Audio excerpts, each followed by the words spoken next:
ولا تقولوا لمن يقتل في سبيل الله أموات بل أحياء ولكن لا تشعرون যারা দিন কায়েমের জন্য, ইসলাম কায়েমের জন্য, দিন প্রতিষ্ঠার জন্য, ওয়ালা তাকুলু লিমান ইউকতালু ফি সাবিলিল্লাহ, যারা দিন কায়েমের জন্য, আল্লাহর দিন প্রতিষ্ঠার জন্য, কোরআনকে প্রতিষ্ঠা করতে যাইয়া, সুন্নাহকে প্রতিষ্ঠা করতে যাইয়া, দেশ রক্ষা করতে যাইয়া যারা জীবন দিবে, ওয়ালা তাকুলু লিমান ইউকতালু ফি সাবিলিল্লাহ আমওয়াত, যারা মৃত্যুবরণ করবে, ওয়ালাকিন লা তাশউরুন, তোমরা জানো না বান্দা, এ সম্পর্কে তোমাদের জানা নাই, এদেরকে মৃত্যু বলো না, এরা আমি আল্লাহর কাছে জীবিত। যার যখন স্বজন হারায় সে বুঝে স্বজনের কি ব্যথা, ঠিক না? এই ছাত্র আন্দোলনে যে আমার ছাত্র কমলমতি বন্ধুরা মারা গেছে, তার মায়ের বুকটা ফেরে দেখো। কোঠা আন্দোলনে তো সারা সাকসেস দিয়ে দিছে, মানে প্রধানমন্ত্রী সরকার রায় দিয়ে দিছে তাদের পক্ষে, কিন্তু যেই যারা আন্দোলন করে আজকে চলে গেছে কবরে, এর মা কি পাইছে? কথা বলেন না কেন? এর মারে শুধু চোখের পানি দিয়ে গেছে, সারা জীবন খালি কাঁদবে। ওই দিনটা যখন আসবে বাংলাদেশের জুলাই মাসের 17 তারিখ, 18 তারিখ, 22 তারিখ, মা সেদিনকার কথা মনে করে কাঁদবে। বাবা, তোরা তো কোঠা আন্দোলন করে সাকসেস, তোরা ঠিকই পাইলি কোঠা, আর আমার ছেলে কবরে চলে গেল। একটা পোলার দৃশ্য দেখলাম, সে যখন তারা গুলি করছে, সে বলতেছে, ভাই আমি কি মরে যাবো? পাশের লোক বলতেছে, তুই মরবি কে, তুই এখন ট্রিটমেন্টে যাবি, হসপিটালে যাবি, জানি না ছেলেটা বেঁচে আছে কিনা। তো ও যে বলতে পারতেছে যে আমারে গুলি করছে, আমি মনে মরে যাবো, এই যে ওর দৌড় যে আমি মরে যাব। ভাই, আবেগে মানুষ অনেক কিছু করে, মৃত্যুর সময় কিন্তু মানুষ তখন বোঝে। 9 মুহররম হুসাইন দুইটা বোনরে ডাকছে, দুই পাশে বসাইয়া দুই বোনকে আদর করে বলতেছে, বোন রে যাই না, আমি তোর কি দিয়া কি বলবো, আমি ভাষায় কিছু বুঝতেছি না, তবে একটা কথা বলে যাই, বোন, তোর পাঁচটা ছেলে মেয়ে মারা গেছে, তোর 5টা ছেলে, জায়নাবের তখন 5টা ছেলে শহীদ হয়ে গেছে। আল্লাহু আকবার বলতে পারলেন না? স্বামী সহ 5টা পুরুষ তার ফ্যামিলি থেকে বিদায় নিয়ে গেছে। জায়নাবের স্বামীও মারা গেছে, উম্মে কুলসুমের স্বামীও মারা গেছে।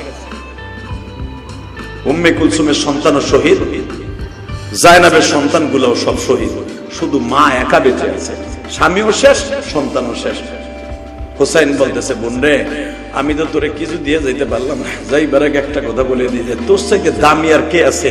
তুই 1 নম্বরে শহীদের সন্তান। কারণ আমার বাবা 17 রমজান হুরমুজ নামে বদমাইশ আমার বাবাকে নামাজের মধ্যে শহীদ করেছে, তুই 1 নম্বরে শহীদের সন্তান। 2 নম্বরে একটু পরে শহীদের বোন হবি। আমার বড় ভাই হাসান শহীদের বোন তো আগেই হইছ, তোর বাকি ছিল 5টা সন্তান স্বামী সহ, তুই এখন শহীদের বিবি, শহীদের ফুফু, একটু পরে শহীদের বোন হবি, দ্বিতীয় শহীদের বোন। জায়নাব কান্দার বলে, ভাইরে তুমি কি ভাবতেছো? তুমি যদি আমার অনুমতি দাও, আমি বোরকা পরে ইবনে জিয়াদ, ওবাইদুল্লাহ ইবনে জিয়াদ, নাম ছিল আর ওবাইদুল্লাহ, ওর বাবার নাম ছিল জিয়াদ। ইতিহাসে পাওয়া যায় এই জিয়াদ ছিল অবৈধ সন্তান। অবৈধ সন্তান ছাড়া কোনদিন নবীর কলিজার টুকরা সন্তানের সাথে বেয়াদবি করতে পারে না। কথা বলেন না কেন? বাজানরে ভালো করে বুঝবেন, এই জিয়াদ ওবাইদুল্লাহ ইবনে জিয়াদ, ওবাইদুল্লাহকে বলা হইল।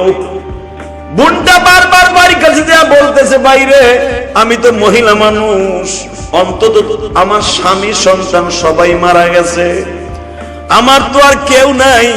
আমি বোরকাটা পরিধান করে ওবাইদুল্লাহ ইবনে জিয়াদের কাছে যাই, আর শিমুরের কাছে যাই, ওদেরকে যাই অনুরোধ করে বলি, তোমাদের কাছে আমরা কিচ্ছুই চাই না, আমার ভাই হোসাইনকে শুধু ভিক্ষা চাই। হয়তো আমার দিকে তাকাইয়া অনেক সাহাবী আছে, হয়তো আমার চিনতে পারে, কারণ আমি আমার নানার কোলের থাকা অবস্থা আমার নানা আমি শুনতে পাইলাম আমার নানার হাতের মুসলমান এই যুদ্ধে আসছে আমাদের বিরুদ্ধে। আমার মন বলে আমি যদি মাঠে যাই, আমি জাইনাবের মতো সৌভাগ্যবান এই পৃথিবীতে কোন নাতি আছে বলে আমি মনে করি না।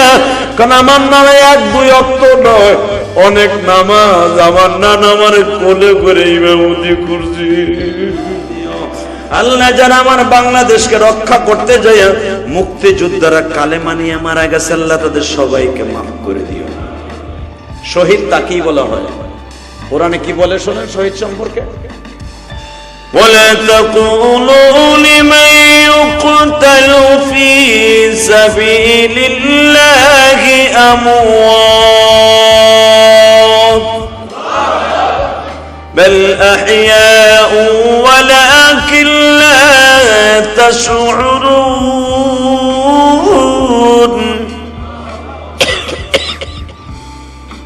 যারা দিন কায়েমের জন্য, ইসলাম কায়েমের জন্য, দিন প্রতিষ্ঠার জন্য, ওয়ালা তাকুলু লিমান ইউকতালু ফি সাবিলিল্লাহ,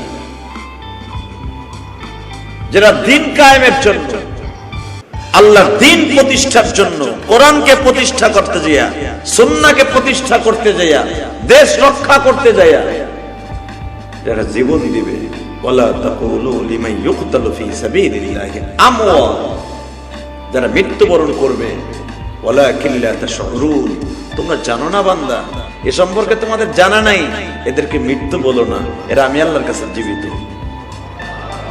সুবহানাল্লাহ। বাইতে যে কই কথা কি আমার প্রধানমন্ত্রীর? কার? জোরে কোন? এরপরে কি বলে শোনেন, ولا تحسبن الذين قتلوا في سبيل الله بل أحياء عند ربهم يرزقون। যারা দিন কায়েম করতে যে মারা যাবা, এরপরে আল্লাহ বলেন যারা মারা যাবা, ولا تحسبن الذين قتلوا في سبيل الله أموات بل أحياء عند ربهم يرزقون। এদেরকে মৃত্যু বলো না, তোমার যেমন খাবার দেই, ইন্দা ইরজাকুন, আমি তারে কবরে খাবার দিই। কে বলেছেন? জীবিত মানুষকে যেভাবে খাবার দেই আমি দুনিয়ায়, শহীদকে আমি কবরে এইভাবেই খাবার দিই। কথাটা কি আমার? শহীদরা আপনি কি মনে করেন? এই যে ফিলিস্তিন যারা মারা যাবে, প্রত্যেকটা মানুষ মুসলমান যদি হয়ে থাকে ডাইরেক্ট সে জান্নাতি এবং ডাইরেক্ট সে শহীদ।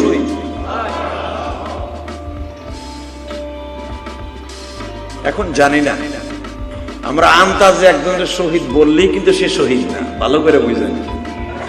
আমি ইলিয়াস রহমান জিয়াদি বলে দিলাম, দেখবেন অনেক হিন্দুর কবরের সামনে লেখা থাকে কি শহীদ শ্রীকৃষ্ণ বাবু লেখা থাকে না, শহীদ শ্রীকৃষ্ণ হালদার, এরকম অনেক লেখা থাকে। শহীদ হওয়ার জন্য মেন শর্ত হলো তার ঈমান থাকতে হবে। ঈমান কি থাকতে হবে? জোরে কর। আপনি শহীদ বললেই কাজ হবে না। শহীদ তো আপনার স্বাস্থ্য ভাইয়ের নামও শহীদ, আপনার খালতো ভাইয়ের নামও শহীদ। ওই শহীদ হইতে পারে, আল্লাহর ঘোষণা কিন্তু শহীদ না। হ্যাঁ, যদি অন্যায় ভাবে জুলুমের শিকার হইয়া, মাঝে মাঝে পুলিশ ডাইরেক্ট কোনো কথা নাই বার্তা নাই ধরে নিয়ে মেরে ফেলে দেয়, আছে না নাই? আবার অনেক আছে ডাকাতের সামনে মেরে ফেলে দেয়। অন্যায় জুলুম করে যদি কাউরে মারে সে শহীদ। আলহামদুলিল্লাহ বলে। জালেমের অত্যাচারে যদি কেউ জুলুমের অতিষ্ঠিত হইয়া, এখানে দিন কায়েম শর্ত না, এখানে যদি জালেমের অত্যাচারে অতিষ্ঠ হইয়া মারা যায়, কেউ জুলুম করে মেরে ফেলো, কালি কালি বেটার কোনো অপরাধ নাই, সে মুসলমানের সন্তান, সে শহীদ। কারণ তার জীবনের যত গুনাহ আছে সব মাফ করে গুনাহগুলো চলে যাবে যে তারে মারছে তার ঘাড়ে, আর তার জীবনের যত নেক আমল আছে চলে যাবে ওই লোকটার ঘাড়ে। এই জন্যই তাকে বলা হয় নিষ্পাপ শহীদ, ডাইরেক্ট জান্নাতে চলে যাবে। মুহররম মাসে 2024 সালে স্মরণ হয়ে থাকবে বাংলাদেশ। বাংলাদেশের ইতিহাসে এত ক্ষতি বাংলাদেশে কোনোদিন কোনো আন্দোলনে হয় না। কথা কন না কেন? আল্লাহ আপনি এই ক্ষতিটা আপনার পক্ষ থেকে করে দিয়েন, আল্লাহ আল্লাহ পুরা করে দেন। আপনি আল্লাহ আমাদের সবাইকে আপনি হেফাজত করেন। আমার যে ছাত্র বন্ধুরা, কমলমতি, কলিজার টুকরা, আমার দরদিরা, তারা রাস্তায় নেমেছিল তাদের আন্দোলনের জন্য। আল্লাহ যারা অসুস্থ আছে তাদেরকে সুস্থ করে দেন। আরে ভাই, আমার সন্তানরাও যদি অসুস্থ হইতো আন্দোলনে যায়, এখানে অনেক লোক আছেন রাস্তায়, তার ছেলেটা গেছে আন্দোলনে, বোঝে নাই কেন, ও বোঝে নাই, সবাই নামছে, ক্লাস 7 এর পোলাও গেছে। একটা পোলার দৃশ্য দেখলাম, সে যখন তারে গুলি করছে, সে বলতেছে ভাই আমি কি মরে যাবো? পাশের লোক বলতেছে তুই মরবি কে, তুই এখন ট্রিটমেন্টে যাবি, হসপিটালে যাবি, জানি না ছেলেটা বেঁচে আছে কিনা। তো ও যে বলতে পারতেছে যে আমারে গুলি করছে, আমি মনে মরে যাবো। এই যে ওর দৌড় যে আমি মরে যাব, ভাই আবেগে মানুষ অনেক কিছু করে, মৃত্যুর সময় কিন্তু মানুষ তখন বুঝে। এই যারা গলায় রশি দেয়, আপনি মনে রাখবেন, গলায় ফাঁস দিয়ে মরে, ফাঁস দেওয়ার আগ পর্যন্ত শয়তান সাহেব আপনার গাড়ে দেয়। যখন রশিটা আপনার নরুলিতে আটকে যায়, তখন কিন্তু শয়তান আপনার কাছে থাকে না, তখন কিন্তু আপনি বাঁচার জন্য অনেক চেষ্টা করেন। দুনিয়া সব মাখলুক মৃত্যুর যখন সময় ঘনায় আসে, বাঁচার জন্য অনেক চেষ্টা করে। যারা বিষ খায়, এন্ডি খায়, নাপাক জিনিস খায়, যারা মারা যায়, মনে রাখবেন মরার আগে রাগে ক্ষোভে অনেক কিছু মানুষ জিদে অনেক কিছু করে। যখন তার মৃত্যুর সময় আজরাইলের থাবা শুরু হয়ে যায়, তখন ওই মানুষটা বাঁচার জন্য অনেক চেষ্টা করে। এই পৃথিবী ছেড়ে কেউ যেতে চায় না, ঠিক না? বাজানরে, তার জ্বলন্ত প্রমাণ এখন আমি আপনাদের সামনে তুলে দেই। দেশ রক্ষা করার জন্য শহীদ এত সহজ নয়। কারবালা প্রান্তরে যারা মারা গেছে, তারা কিন্তু ডাইরেক্ট শহীদ।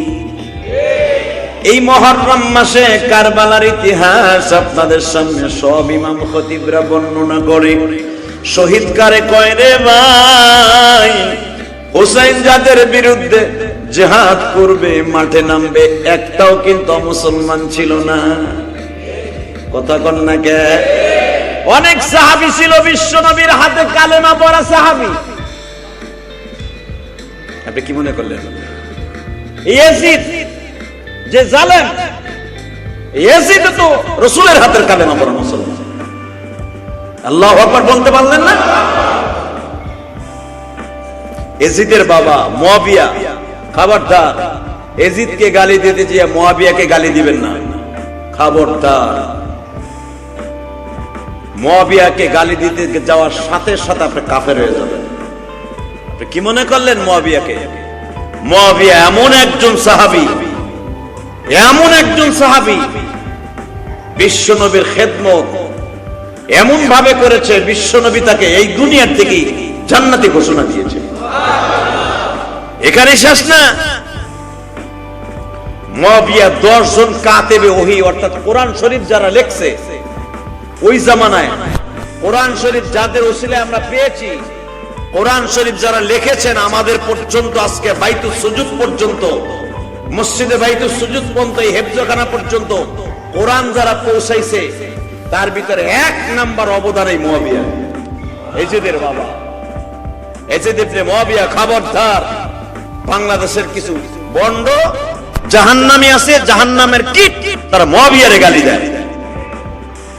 মুয়াবিয়া সম্পর্কে তো জানা আছে, মুয়াবিয়ারে গালি দিলে পুরা কোরআন শরীফ বাদ হয়ে যাবে। কারণ মুয়াবিয়ার হাতের লেখা তাসনিফ, অর্থাৎ সাহাবীরা, বড় বড় সাহাবীরা লিখতেন। আব্দুর রহমান বিন আওফ, তারপরে আব্দুল্লাহ ইবনে ওমর, আব্দুল্লাহ ইবনে আব্বাস, মুয়াবিয়া, এরকম 10 জন কাতেবে ওহী। অর্থাৎ রাসূল তো লিখতে জানতেন না, হযরত আলী রাদিয়াল্লাহু তাআলা সেও লিখতে জানতেন, হযরত আলী ছিলেন কাতেবে ওহী। কি মনে করলেন আপনি?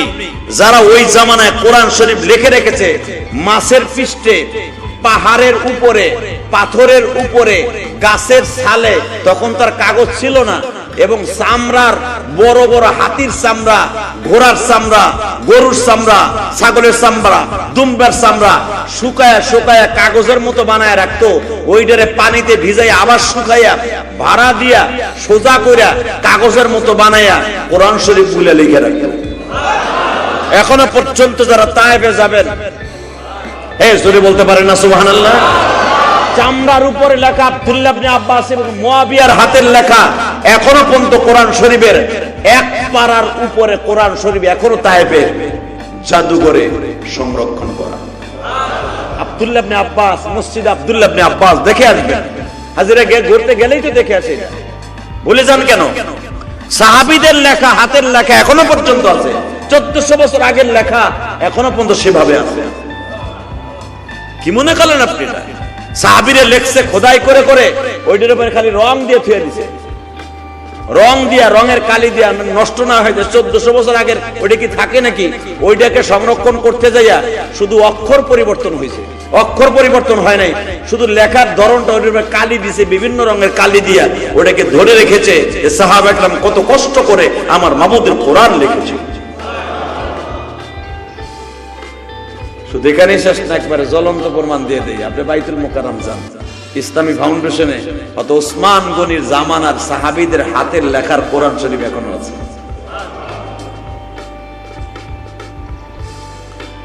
ভাইরা আমার, বন্ধুরা আমার, ভালো করে বুঝবেন, এজিদকে গালি দিয়ে তার বাবারে গালি দিবেন না। এখানে অনেক মুসল্লি আছে, সন্তান গাঞ্জাখোর হয়ে গেছে, সন্তান পথভ্রষ্ট হয়ে গেছে, বন্ধুর মহলে পড়িয়া, বন্ধুর প্রবঞ্চনায় পড়িয়া। বাবা একজন তাবলীগওয়ালা, বাবা একজন হাজী সাহেব, বাবা একজন আলেম মানুষ, বাবা একজন শাইখুল হাদিস মানুষ। বাংলাদেশে বাজান সব বাদ দেন, কত নবীর ছেলেরা চির জাহান্নামী। কথা কন না কে? আমাদের দ্বিতীয় আদি পিতা নূহ নবীকে বলা হয় আদি পিতা, কিন্তু দুইজন, প্রথম হলো আদম আলাইহিস সালাম, দ্বিতীয় হলো নূহ আলাইহিস সালামকে দ্বিতীয় আদি পিতা বলা হয়। কারণ নূহ নবীর প্লাবনের পরে মাত্র 80 থেকে 82 জন মানুষ দুনিয়ায় বাইচা ছিল। কয়জন? লাখ লাখ মানুষের মধ্যে মাত্র 80 থেকে 82 জন মানুষ এই পৃথিবীতে বাইচা ছিল। তো এই 80 থেকে 82 জনের মানুষের ভিতর থেকে সারা দুনিয়ায় এই যে 500-700 কোটি মুসলমান, 500-700 কোটি পৃথিবীতে যত মানুষ দেখেন, ওই 80 জনের থেকে। কি মনে করলেন আপনি? এই জন্য নূহ আলাইহিস সালামকে দ্বিতীয় আদি পিতা বলা হয়। নূহ আলাইহিস সালামের 4জন সন্তানের মধ্যে 3 জনই জাহান্নামী, চির জাহান্নামী, কোনদিনও তারা জান্নাতে যাবে না। কত নবীর বাবা মা চির জাহান্নামী। আমার জাতির পিতা ইব্রাহিম আলাইহিস সালামের বাবা মা, পৃথিবীর কোন মুফতি আছে ফতোয়া দিতে পারবে তাদের মা বাবা জান্নাতি? চির জাহান্নামী। কি মনে করলেন আপনি? এই মুসলমান ভাইরা ভালো করে বুঝবেন, কত নবীর বিবি 1-2 বছর না, 1-2 বছর না, প্রায় 100 বছরের মতো ঘর করছে। নূহ নবীর বউ 700 বছর স্বামীর ঘর করছে, 900 বছর নূহ নবী বাঁচছে, 700 বছর তার প্রথম বিবি ঘর করছে, 700 বছর বইয়াও বেটা কালেমা পড়াইতে পারে না। কি মনে করলেন আপনি? এ তেরা জনমের তারা। মহিলাকে এই জন্যই তো কইছে আল্লাহ জনমের তেরা। এগুলা যত ঘুষাবেন, পারাবেন, মারবেন আর বেহা বেশি। কত কর না কেন? নূহ নবী জীবনে মারে নাই, খালি গড়ছে, মারছে কাছের গ্লাসের মতো। তাও 700 বছর ঘর করছে, বেড়ার জীবনে কালেমা পড়াইতে পারে নাই। আবার অনেক বিবি আছে স্বামীর ঘর করছে প্রায় 100, 150, 250 বছর পর্যন্ত, কোনোদিন পারে নাই স্বামীরে মুসলমান বানাইতে। জন্য মা আসিয়া ফেরাউন্ডে পারে। কথা কন না কেন? এই মেয়ে দুনিয়া সবকিছু স্বামীতে মাইনে নিছে। আসিয়ারে স্বর্ণের সুতা দিয়ে বানায়, কাপড় বানায় পড়াইছে। আসিয়ার এমন কোন শরীরে জায়গা নাই বেড়ায় স্বর্ণ দেয় নাই। স্বর্ণের খাটে ঘুম পড়াইছে, স্বর্ণের প্লেটে খাওয়াইছে, স্বর্ণের চামিচ দিয়ে তারা খাওয়াই দিত। প্রতিদিন ফেরাউন আসিয়ারে তুই গালে তুলে না দিলে আসিয়া খাইতো না। এত শান শওকতের সাথে চলতো। কিন্তু মনে রাখবেন, দিন সারা দিন বইয়া খোদায় দাবি করতো, রাত্রে যখন এক খেতার নিচে ঘুমাইতে যাইতো, মা আসিয়া গলাটা ধরে কইতো, দেখো তোমারে কিন্তু সব বন্ডামিয়া শয়তান এগুলো বাদ দেওয়া। ওই খেতার মধ্যে ঘুষি শুরু করতো বউরে। তোরে না কইছি এগুলো কবি না? সব বেড়ার আমার খোদায় মানে, তুই মানুষ না কেন? ওই খেতার মধ্যে দুজনে মারামারি করতো। কোন ওই মারামারি তোর বান্দারা দেখে না কেন? ফেরাউন যখন খোদা, আর সারা দুনিয়া মানুষ বান্দা না, হ্যাঁ বউ খোদারে খুদি ঘুষায় আর খুদি খোদারে ঘুষায় এক খেতার মধ্যে। কারণ ফেরাউন তো জীবনে কোনোদিন স্ত্রীর জীবন কোনোদিন করতে পারে না। কারণ ফেরাউন ছিল হিজলা। ফেরাউনের সাথে আসিয়ার 3টা শর্ত ছিল, তুই জীবনে আমার এই গোপন কথা কবি না যে আমি হিজরা। এই হিজরা কোনো কিছু আছে? রসগোল্লা মন চাই। ফেরাউন হলো হিজরা। জীবনে মা আসিয়ার কোনদিনও, যেটা আপনারা বালেক পুরুষ বুঝে ফেলছেন, স্বামীর স্ত্রীর হক কোনদিন সে আদায় করতে পারে নাই। যদি কন্তলে এই এত বছর পর্যন্ত স্বামীর ঘর করলো কেমন? বিড়ির কিছু পায় নাই স্বামীর কাছ থেকে। আল্লাহ তারে বলে দিছে ওই জিনিসটাই উঠে নিয়ে গেছে। আসিয়া তোর এই দুনিয়ায় দিব না, তোর দিমু এর সাথে দামি জিনিস দিব, মরার পরে জান্নাতে নিয়ে আমার নবী মুহাম্মাদের সাথে তোর বিয়ে দিবে। মা আসিয়া ওই আশায় ছিল যে দুনিয়া তোর মতো বদমাইশ আমার লাগবে না, আমি সারা জীবন ইনটেক থাকবো, আমি কুমারী থাকবো, মুহাম্মাদের সাথে আমার বিয়ে হইব, আমি সেদিন বাসর করব।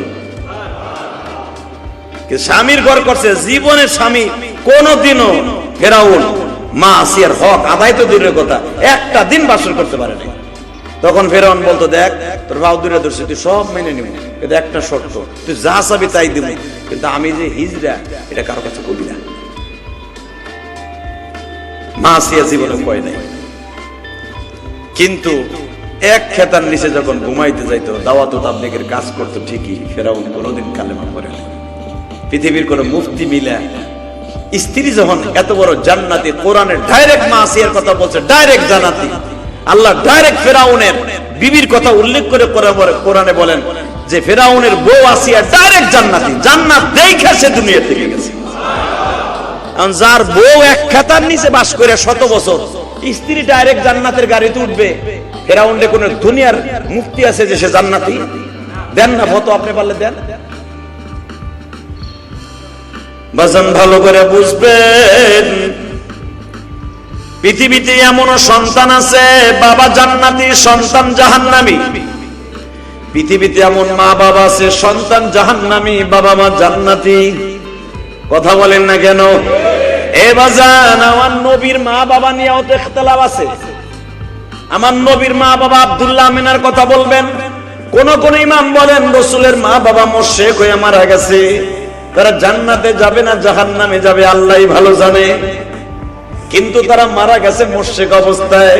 বিশ্বনবী ইন্তেকালের আগে বলে গেছে, আমার মা বাবা নিয়ে তোমরা মাথা কামাবে না, কারণ আমার মা বাবা আমার আল্লাহ আমার স্বপ্নের ভিতর উঠে কালেমা পড়াইছে। দুনিয়ার কোন নবীর মা বাবার সাথে আমার মা বাবার তুলনা হবে না, আমার জাতির পিতা ইব্রাহিমের মা বাবার সাথে আমার মা বাবার তুলনা হবে না। আমার জাতির পিতার মা বাবা সম্পর্কে কোরআন ডাইরেক্ট বলছে তারা জাহান্নামী। লূত নবীর মা বাবা চির জাহান্নামী, আল্লাহু আকবার বলতে পারেন না? কিন্তু মনে রাখবা, আমার মা বাবা জান্নাত। এই দিক দিয়ে তাকায়া কোন কোন ইমাম বলেন, তাও রিওয়ায়াত দুর্বল, কেউ বলেন রাসূলের মা বাবা জান্নাতে যাবে। এজিদকে গালি দিতে গিয়ে মুয়াবিয়াকে কেউ গালি দিবেন না, খবরদার। আমি আপনাদের দুটো পাও ধরে বলছি, বাংলাদেশে শিয়ারা আছে না, শিয়া, এই বদমাশগুলো ডাইরেক্ট মুয়াবিয়াকে দুশ্চরিত্র বলে গালি দেয়, আবু বকরকে তারা কাফের বলে গালি দেয়, ওমরকে তারা কাফের জাহান্নামী বলে গালি দেয়, ওসমান গনিকে তারা জাহান্নামের কীট বলে গালি দেয়। কি মনে করেন আপনি? হালাকে হাসান হুসাইনের প্রেম দেখাইতে যাইয়া মুয়াবিয়ারে গালি দিলা, আবু বকরকে গালি দিলা, তোমরা চির জাহান্নামী জাহান্নামী জাহান্নামী, তোমার কোনো বাপ নাই, তোমার জান্নাত।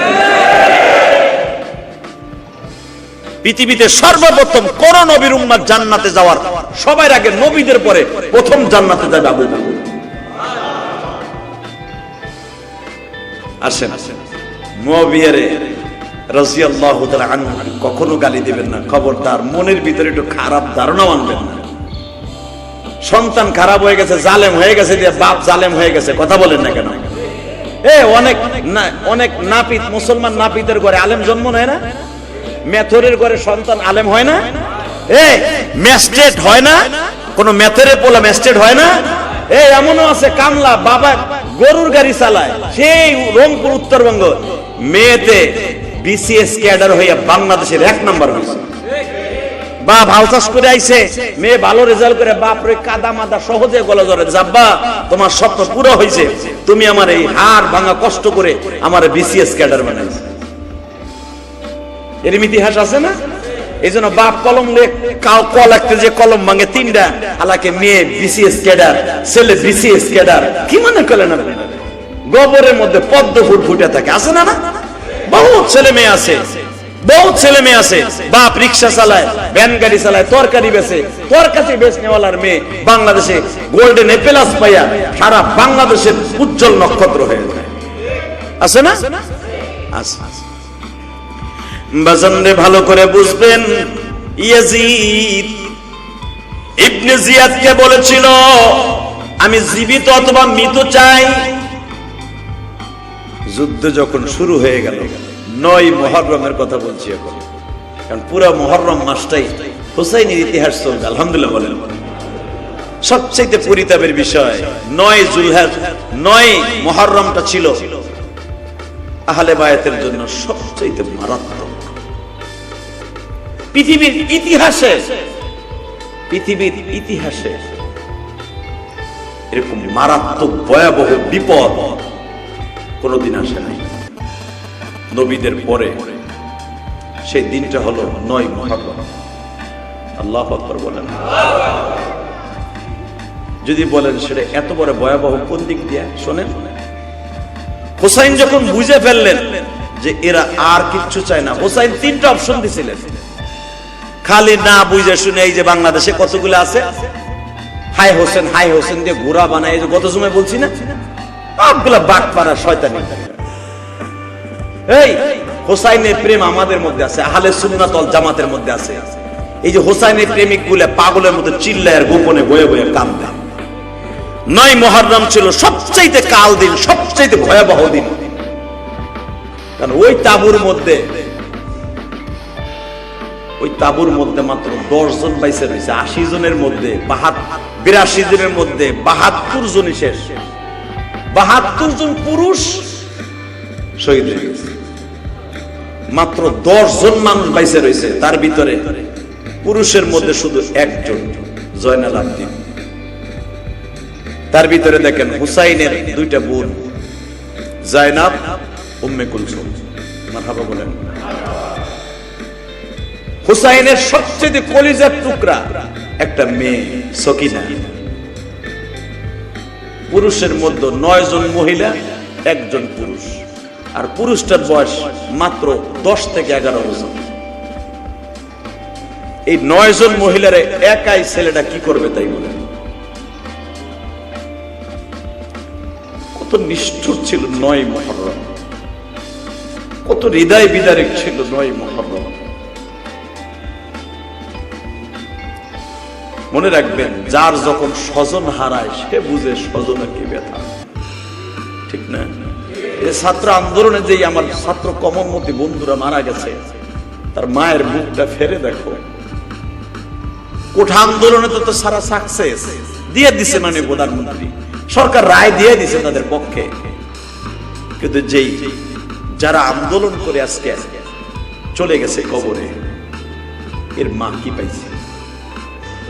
কথা বলেন না কেন?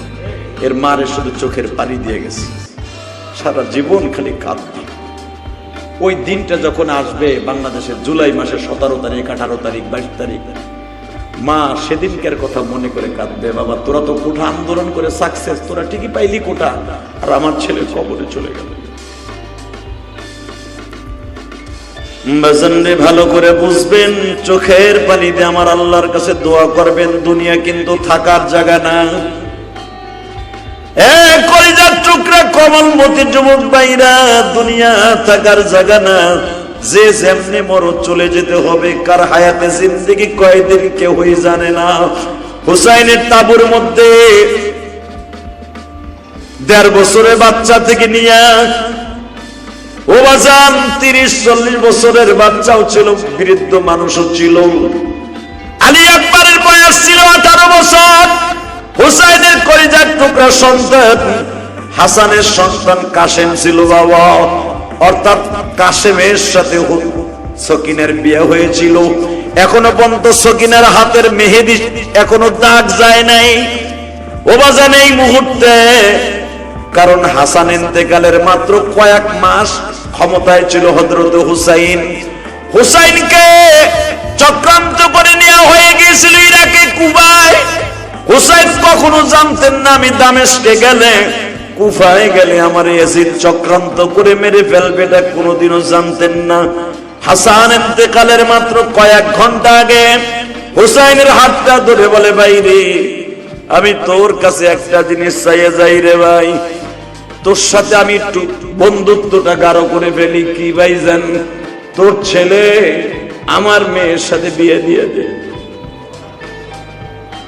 আলহামদুলিল্লাহ বলেন না? হাসান বলতেছে, ভাইরে আমি দেখে যেতে চাই তোর সকিনের সাথে আমার কাসেমের বিয়ে হয়েছে, কারণ একটু পরে আমি নানার সাথে দেখা করব। আমি নানারে যে বলবো, নানা আমরা দুই ভাইয়ের ভালোবাসা এতই মধুর ছিল গো নানা, আমি নিজে থাইকা আমার কাসেম রে হুসাইনের মেয়ে সকিনের সাথে বিয়ে দিয়েছি।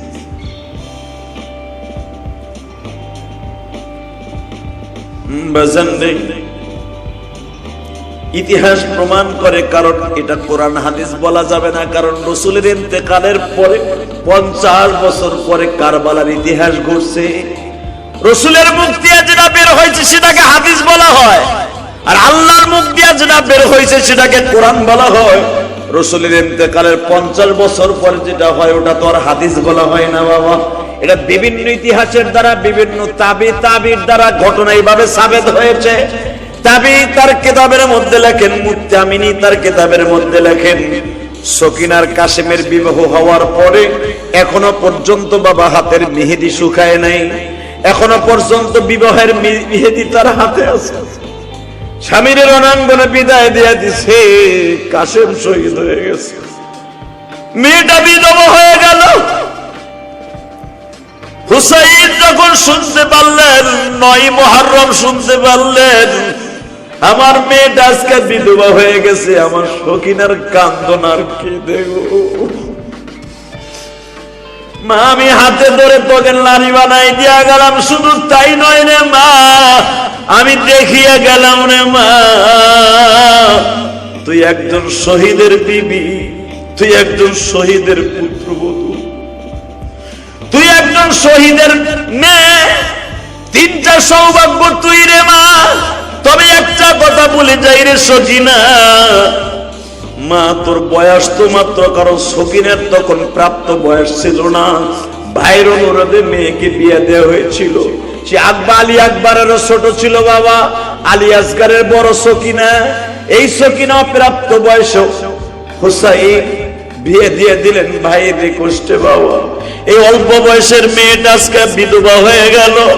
হুসাইন বলে গেছে, মা আমি জানি তুই থাকতে পারবি না মা, আমার জয়নাল আবদিন যদি কোনোদিন বড় হয় রে মা,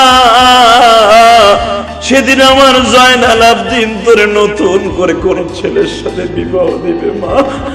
কিন্তু তুই মনে রাখিস, তোর প্রথম স্বামী কাসেমের গাড়িতেই তুই জান্নাতে যাবি। আমি বলে গেলাম, মা দুনিয়ায় যদি তুই বিবাহ আবারও বসস, তুই কাসেমের গাড়িতে জান্নাতে যাবি। এই জন্য দেখবেন যেই মহিলা বাবা স্বামী যদি 2 জন থাকে, কোন স্বামীর যদি 4 জন বিবি থাকে বাবা, স্ত্রী তো 4 জন রাখা জায়েজ আছে, আপনি 4 জন বিবিকে জান্নাতে নিয়ে যেতে পারবেন। কিন্তু অনেক স্ত্রী আছে 2টা স্বামী, 2টা স্বামী মারার পরে 3য় নাম্বার স্বামী অনেক আছে, কারণ মা খাদিজা তো 3য় নাম্বার স্বামী হলো আমার নবী।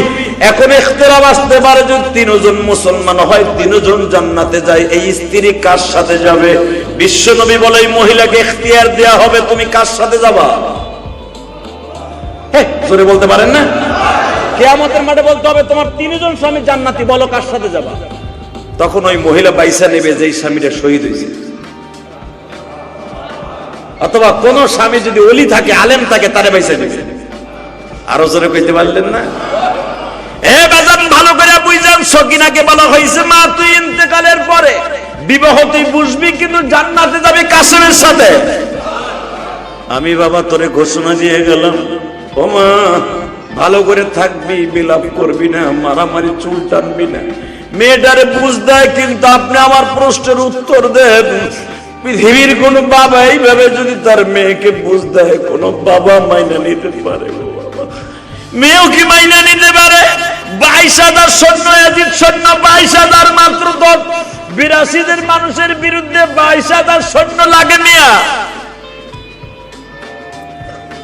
22,000, তার ভিতরে 4,000 যুদ্ধ 24 ঘন্টার ভিতরে 20 ঘন্টায় যুদ্ধ চালাই গেছে। আরে 4,000-এর সাথে হোসাইন একা বসতে আছে। আরো জোরে বলতে হবে, একা একা বসতেছে।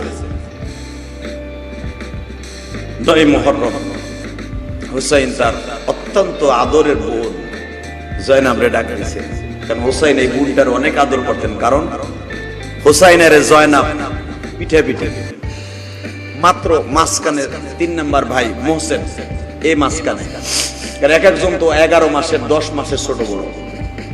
এই বোনটার নিজেরা পাইলা নাইলা বিয়ে দিছে, হুসাইন আর হাসান দুইজনে পাইলা নাইলা বিয়ে দিছে। আর ফাতেমার ইন্তেকালের সময় এই 2 ভাইয়ের হাতে জায়নাবকে তুলে দিয়ে বলছিল, 2টা মেয়েরে, বাপ ও বাপ একটা কথা বলে যাই, তোকে এই 2টা বোনটার আমি রেখে গেলাম, এই 2টা বোন রে তোরা নিজের মা, তোরাই বাবা তোরাই মা, তোরা দুইজনকে বড় করে বিয়ে দিবি। এটা ফাতেমার ওসিয়ত ছিল। 5টা সন্তানের মধ্যে ফাতেমার সন্তান 5টার মধ্যে 4 জন বেঁচে ছিল, আর 1 জন মারা গেছে, মোহসেন যে ছেলে মারা গেছে। তো মা ফাতেমা বলে গেছিল, বাবা রে তোদের কাছে আমি একটা দাবি রাইখা যাই, আমার মোহসেন শুধু মারা গেল, বাকি তোরা 4টা ভাই বোন তোরা এক সুতায় গাদা থাকবি। আমি ফাতেমা যেন জীবনে কোনোদিন না দেখি তোরা 2 ভাই তোদের 2 বোনকে কোন দিক দিয়ে ঠকাইছো। বাংলাদেশে অনেক ভাই আছে বোনের হক মাইরা সে বড় হাদিসা পলায়, কথা কর না কেন? বোনের হক মাইরা ভাইয়ের হক মাইরা সে বড় লোক আছে না? তুমি অপেক্ষায় থাকো, সম্পত্তি নিয়ে যেতে পারবা না, কেউ পারবা না।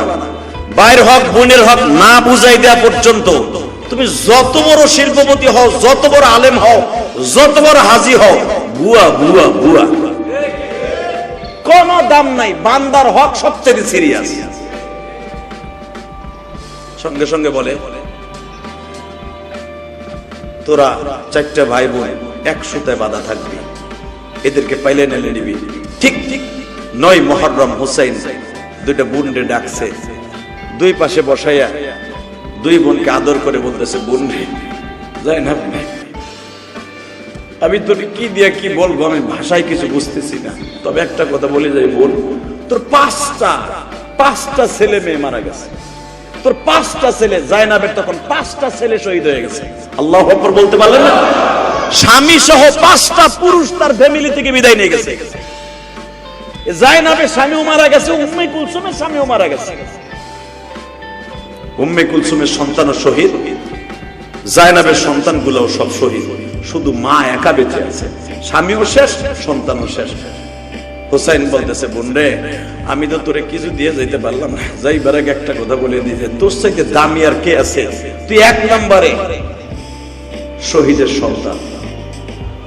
কারণ আমার বাবা 17 রমজান হুরমুজ নামে বদমাইশ আমার বাবাকে নামাজের মধ্যে শহীদ করেছে, তুই 1 নম্বরে শহীদের সন্তান। 2 নম্বরে একটু পরে শহীদের বোন হল, আমার বড় ভাই হাসান শহীদের বোন তো আগেই হইছ, তোর বাকি ছিল 5টা সন্তান স্বামী সহ, তুই এখন শহীদের বিবি, শহীদের ফুফু, একটু পরে শহীদের বোন, দ্বিতীয় শহীদের বোন। জায়নাব কান্দার বলে, ভাইরে তুমি কি ভাবতেছো? তুমি যদি আমার অনুমতি দাও আমি বোরকা পরে ইবনে জিয়াদ, ওবাইদুল্লাহ ইবনে জিয়াদ, নাম ছিল আর ওবাইদুল্লাহ, ওর বাবার নাম ছিল জিয়াদ। ইতিহাসে পাওয়া যায় এই জিয়াদ ছিল অবৈধ সন্তান। অবৈধ সন্তান ছাড়া কোনদিন নবীর কলিজার টুকরা সন্তানের সাথে বেয়াদবি করতে পারে না। কথা বলেন না কেন? বাজানরে ভালো করে বুঝবেন, এই জিয়াদ উবাইদুল্লাহ ইবনে জিয়াদ, উবাইদুল্লাহকে বলা হইল। বোনটা বারবার বাড়ির কাছে যা বলতেছে, বাইরে আমি তো মহিলা মানুষ, অন্তত আমার স্বামী সন্তান সবাই মারা গেছে, আমার তো আর কেউ নাই। আমি বোরকাটা পরিধান করে উবাইদুল্লাহ ইবনে জিয়াদের কাছে যাই, আর শিমুরের কাছে যাই, ওদেরকে যাই অনুরোধ করে বলি, তোমাদের কাছে আমরা কিচ্ছুই চাই না, আমার ভাই হোসাইনকে শুধু ভিক্ষা চাই। হয়তো আমার দিকে তাকাইয়া অনেক সাহাবী আছে, হয়তো আমার চিনতে পারে, কারণ আমি আমার নানার কোলের থাকা অবস্থা আমার নানা ইমামতি করছে। আমি শুনতে পাইলাম আমার নানার হাতের মুসলমান এই শুনতে আসছে আমাদের বিরুদ্ধে। আমার মন বলে আমি যদি মাঠে যাই, আমি জাইনাবের মতো সৌভাগ্যবান এই পৃথিবীতে কোন নাতি আছে বলে আমি মনে করি না, কারণ আমার নানা 1-2 ওয়াক্ত নয়, অনেক নামাজ আমার নানা আমার কোলে করে ইমামতি করছে। অন্তত আমি তাদের 2টা পাও ধরে বলবো, আমার ভাইটারে তোমরা কেড়ে নিও না। ওই যে রংপুরের আবু সাইদের বুনটার কান্না দেখছো যুবকরা, বুনটা মাইকের বল হাতে নিয়ে সঙ্গে সঙ্গে বারবার কাঁদে আর বলে, আমার ভাই অমুক এ প্লাস পাইছে, আমার ভাই তমক ভালো রেজাল্ট করছে, আমার ভাইটারে কেন তোমরা কেড়ে নিলা, কেন এই বিলাপ গুলা করছে জানো? বোন বুঝে ভাইয়ের কি দরদ, এটা একমাত্র পৃথিবীতে দৃষ্টান্ত স্থাপন করে গেছে হোসেনের ছোট্ট বোনটা জায়নাব, যিনি হলেন জান্নাতি রমণীদের, যার মা জান্নাতি রমণীদের সর্দারিনী বাবা, আল ফাতিমাতু সাইয়্যিদাতু নিসাই আহলিল জান্নাহ। কিয়ামতের মাঠে যখন মায়ের সাথে জায়নাব উঠবে, হাদিস প্রমাণ করে হযরত হুসাইন বলে, বোনটা আমি তোরে জান্নাতি ঘোষণা দিয়ে গেলাম, তুই এতগুলা শহীদের আত্মীয় কোনদিন জাহান্নামে যেতে পারস না। যাইবার আগে আমি একটা অনুরোধ করে যাই রে বোন, তুই আমার জয়নাল আবদিনকে দেখে রাখিস, কারণ ওর থেকে নবীর বংশ থাকবে, ও সারা নবীর বংশে আর কোন পুরুষ বাইসা নাই রে বোন, আমার জয়নাল আবদিনকে তুই মদিনা পর্যন্ত লয়ে যাস। 2 নম্বরে আর একটা কথা বলে যাই রে জয়নাব, তুই যদি পারস আমার বিবিটারে দেখে রাখিস বোন, কারণ জয়নাবের সাথে ফাতেমার চেহারা হুবহু মিল ছিল বাবা। জয়নাবরে দেখলেই হযরত হুসাইন মনে করতেন আমার মা বুঝি বাইসা রইছে। ও বাজান, এই জন্য জয়নাবকে হুসাইন অনেক ভালোবাসতেন, হাসান অনেক ভালোবাসতেন। বাজান রে, ফাতেমার চেহারার সাথে জয়নাবের চেহারা একবারে মিল ছিল। মুফতি আমিনী তার কিতাবের মধ্যে লেখে, জয়নাবকে যখন বিদায় দিয়ে যাবে, বোন রে তুই আমার নিজে সাজায় দে, কিয়ামতের মাঠে আমার নানার উম্মত গুলারে বলতে পারবি, বোন হইয়া ভাইরে সাজায় দিছি ইসলামের জন্য, কোরআনের জন্য।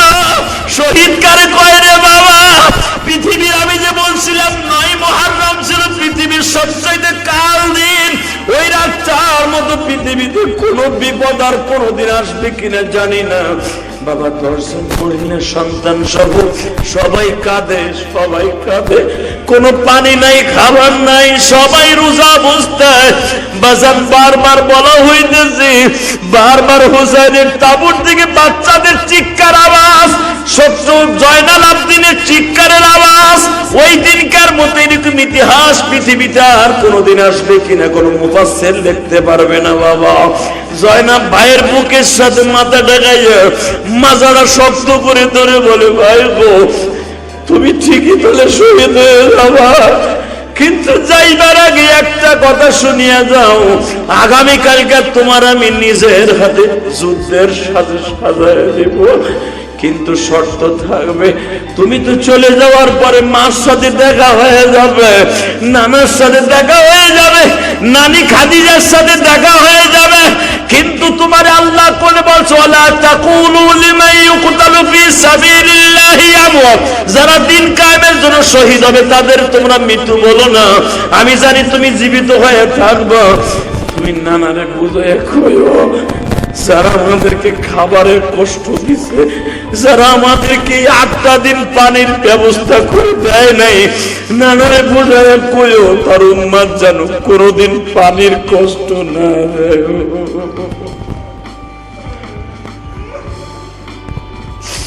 আমার মুসল্লি ভাইরা মিটেড আছে বাবা,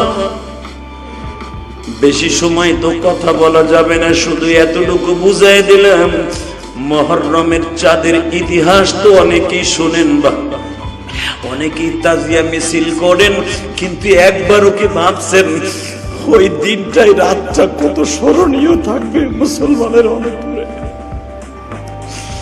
একমাত্র হুসাইনকে ওই মাঠে বাবা বুদ্ধি দেওয়ার মতো, সহযোগিতা করার মতো আল্লাহ ছাড়া আর কেউ ছিল না। আল্লাহ যারা হুসাইনের প্রেমিক আজকে তাদের সবাইকে জান্নাত নসিব করে দাও, এদের চোখের পানিগুলো কবুল করিয়ে লও আল্লাহ। এদেরকে মুহররমের চাঁদে শেষ হওয়ার আগেই দোয়া করে গেলাম, আল্লাহ এদের চোখের পানিগুলো হুসাইনের দপ্তরে পৌঁছে দাও। হুসাইনের নানার সুপারিশ ছাড়া দুনিয়ার কোন মানুষ জান্নাতে যেতে পারবে না। হুসাইনের নানার গাড়িতে জান্নাত তৌফিক দান করে দিও আল্লাহ। যারা আমার বাংলাদেশকে রক্ষা করতে যায় মুক্তিযোদ্ধারা কালেমা নিয়ে মারা গেছে, আল্লাহ তাদের সবাইকে মাফ করে দিও। বিদায়ের আগে শুধু একটা কথাই বলবো, জ্বালাও পোড়াও ইসলাম কোনোদিন সমর্থন দেয় না, কিয়ামত পর্যন্ত দিবেও না। দেশের ক্ষতি করে লাভ নাই, যেই ক্ষতি হয়েছে আল্লাহর পক্ষ থেকে যেন সেটা পুরা হয়। আল্লাহ আমাদের সবাইকে কবুল করেন, সবাইকে সঠিক বুঝ দান করেন। সবাই সবার জন্য দোয়া করবেন। বিশেষ করে 16 আসনের আমাদের কাছের মানুষ, আমাদের অভিভাবক, আমাদের নেতা এমপি ইলিয়াস উদ্দিন মোল্লা সাহেব খুব ব্যথায় ব্যথিত হয়ে, উনি বাংলাদেশের বাইরে ছিলেন, উনি বাংলাদেশের বাইরে সফরে গেছিলেন, এই আন্দোলনের সময় উনি আসতে পারেন নাই। এই জন্য উনি বেশি মর্মাহত যে আমার মিরপুরে এত ক্ষতি হলো, মেট্রো রেল এবং রাস্তাঘাট এত ক্ষতি হলো, আমি থাকতে পারলাম না। তো উনি এই জন্য বেশি মর্মাহত, আপনাদের কাছে দোয়া চেয়েছেন। এবং বিশেষ করে যারা মারা গেছেন এই আন্দোলনে, ছাত্র বন্ধুরা, আল্লাহ তাদের সবাইকে মাফ করে দেন। পুলিশ ভাইদেরকে আল্লাহ মাফ করে দেন। যাদের বাচ্চার এতিম হয়েছে আল্লাহ জানে এতিমের কষ্টগুলা আপনি অন্তর থেকে মুছায়া দেন। যেই ক্ষতি বাংলাদেশে হয়েছে আপনার পক্ষ থেকে এটা পুরা করে দেন।